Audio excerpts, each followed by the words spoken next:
भगवान कपिल से कहते हैं कि हे नाथ, हे स्वामी,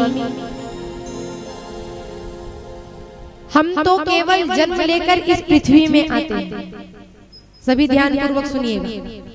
आपका भी पहले इस धरा में जन्म हुआ है, आपने भी जिस बाल गोपाल को पृथ्वी में लाया है उनका भी पहले जन्म ही हुआ है। तो माता देवहूति यहाँ भगवान से प्रश्न करते हैं कि आप बताओ, कहे आप तो भगवान हो, आप तो अंतर्यामी हो, जीव को गर्भ में ज्यादा सुखी है कि गर्भ से आने के बाद सृष्टि में? भगवान कपिल कहते हैं माता सत्य बताओ। माता देवहूति कहती है मैं सत्य ही तो जानने के लिए आपके पास बैठी हूं। तो भगवान कपिल कहते हैं मैया सत्य में बताओ, तो ना तो जीव को गर्भ के अंदर सुख है और ना ही गर्भ से आने के बाद। माता कहती है कैसे? भाई सृष्टि में आने के बाद तो चराचर जगत को देखने के बाद मन में शांति होनी चाहिए। ये कुछ अगर विलग है तो चुपचाप वो गर्भ में है उसमें शांति होनी चाहिए। दोनों में से किसी न किसी एक स्थान में तो शांति मिलनी चाहिए। भगवान कहते हैं मैया जैसे आप अपनी दृष्टि से अपने मन से सोच रहे हो वैसे चराचर जगत सोचते हैं। जीव जब माता के गर्भ में होता है तो जीव को जब सूक्ष्म रूप में होते हैं तो वहां उसको सुख इसलिए नहीं होता क्योंकि कई प्रकार के जीव, छोटे छोटे कीट भक्षी उस जीव को काटते हैं। उस जीव को दर्द होता है और उस पीड़ा से जीव बार बार कलह करता है कि हे नाथ, हे स्वामी, हे मेरे परमेश्वर, एक बार, केवल एक बार मुझे इस गर्भ से बाहर निकाल दो। मैं वहां जाकर आपकी इतनी भक्ति करूंगा, इतना तप करूंगा, इतना नाम जप करूंगा ताकि मुझे पुनः इस गर्भ में ना आना पड़े। और ये बात किसी दूसरे की नहीं हो रही, ये बात हमारी और आपकी है। आपने भी वो वादा किया है। वादा करके भगवान से आते हैं कि वहां जाने के बाद मैं आपकी बहुत तपस्या करूंगा, इतना नाम जप करूंगा कि जिसके द्वारा पुनः मुझे किसी दूसरे के गर्भ में ना आना पड़े। लेकिन जो गति जीव की उस गर्भ में होती है उससे ज्यादा तो गर्भ से आने के बाद होती है। मुट्ठी बांध करके संतान गर्भ से बाहर आता है और जैसे ही वहां से आए तो क्या होती है मुट्ठी, क्या की जाती है? खोल लेते हैं। फिर कहते हैं ये तुम्हारी दादी है, ये नाना जी, ये नानी जी, ये मामा, ये चाचा। होता है कि नहीं? तो जैसे ही जीव इस सृष्टि में आता है तो पूरे माया के रूप में फंस करके रह जाता है और यही माया उसको पुनः किसी दूसरे के गर्भ में डाल देती है।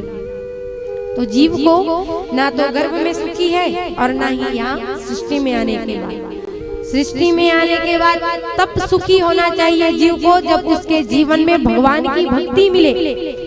जिस भगवान से आपने वादा करके आए उसकी कथा सुनने का अवसर मिले। ये नहीं कि खाए पिए सोए और एक टाइम के बाद चले गए।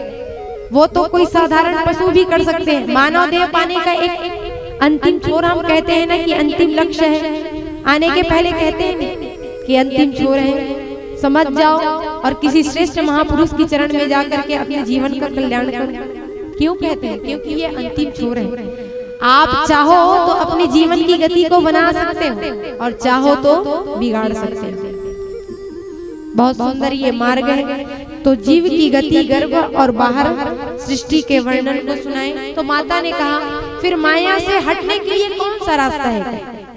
माया से दूर रहने के लिए कौन सी बंधन है? क्योंकि ये जो हमारा मन है ये हमें नित्य प्रति परिवार की ओर ले जाता है। ये मेरे बेटे हैं, परिवार है, माता है, पिता है, इतना बड़ा मेरा शहर है, इस शहर में मेरा बहुत बड़ा बंगला है और इस बंगले की मैं मालिकिन हूँ, मैं इस बंगले का मालिक हूँ। तो मन को कैसे अपने बस में रखें?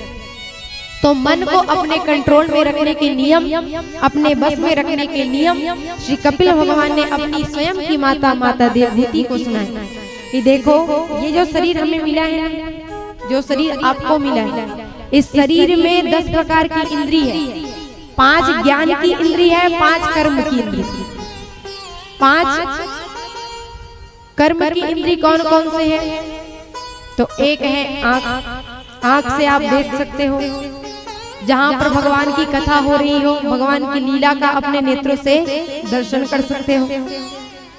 आँख। कान है, भगवान नाम संकीर्तन श्रवण कर सकते हो। आंख, कान, नाक के द्वारा आप भगवत रूपी जो सुगंध है उसको अपने चित्त में नाकों के द्वारा ले जा करके चित्त में बिठा सकते हो।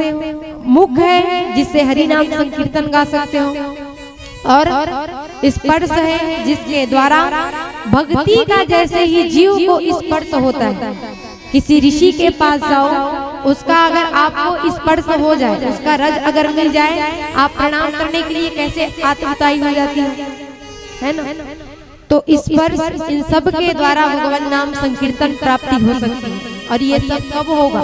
जब आपका मन आपके बस में होगा। और मन को देखो, बस करने की किसी दूसरे चीज में कोई पावर नहीं है कि आप कोई इलेक्ट्रिक चीज यूज करके या कहीं जा करके मन को बस में कर सको।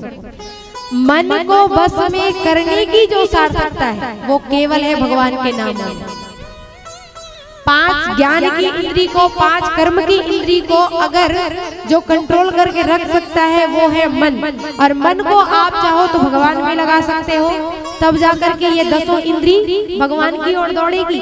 और अगर मन को चाहो तो माया में फंसाओ तो ये 10 इंद्री वहां जाकर के दौड़ेगी। तो मन की क्रिया को भगवान कपिल ने माता देवहूति को श्रवण कराया। और ऐसे सुंदर से कपिल गीता का गान सुन करके माता देवहूति का जो शरीर है वो एक नदी के रूप में प्रवाहित होने लगा। अब देखो, स्वयं भगवान त्रिलोकी के नाथ आकर के अगर हमें भगवान अपनी ही गाथा श्रवण कराने लगे तो कितने बड़े सौभाग्य की बात है। हर रोम जो है माता देवहूति का जल के रूप में परिवर्तित होने लगे, जिससे कि उनके पूरे शरीर से भगवान नाम संकीर्तन से एक सिद्धप्रद नामक नदी की उत्पत्ति हुई। और उसमें जाकर के उनके जो प्राण हैं, माता देवहूति के प्राण जाकर के समावेशित हो गए। बोलिए श्री देवहूति महारानी की जय।